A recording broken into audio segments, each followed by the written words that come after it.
Hindi tayo nahirapan sa sa pag-adjust ng clutch niya kasi binabaan lang ng kaunti. Binabaan lang 'to ng kaunti. Wait a minute, get it how you live it. 10 toes in when we down in the minutes. I'm a big step off. What the problem is? Dati kasi sobrang taas, nakakangalay. So binabaan natin ng kaunti para hindi mahirapan. Tapos nagpalit din tayo ng RCB na handle grip.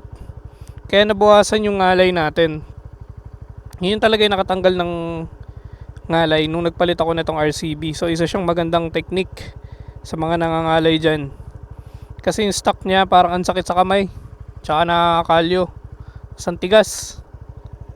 Simula nung nagpalit ako nitong RCB na handle grip, nawala yung ngalay ko. Sobrang nawala yung ngalay ko. Yung ngalay naman dito sa Winner X, hindi naman siya sobrang ngalay, pero meron kang nararamdaman na pangangalay kapag medyo tumatagal na yung biyahe mo.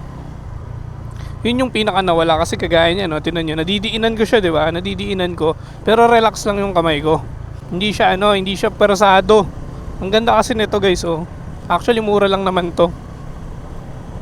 Mura lang siya, pero worth it, sobrang worth it. Nandun lang pala ang sikreto, nasa handlebar lang pala, guys. Ngalay na ngalay tayo.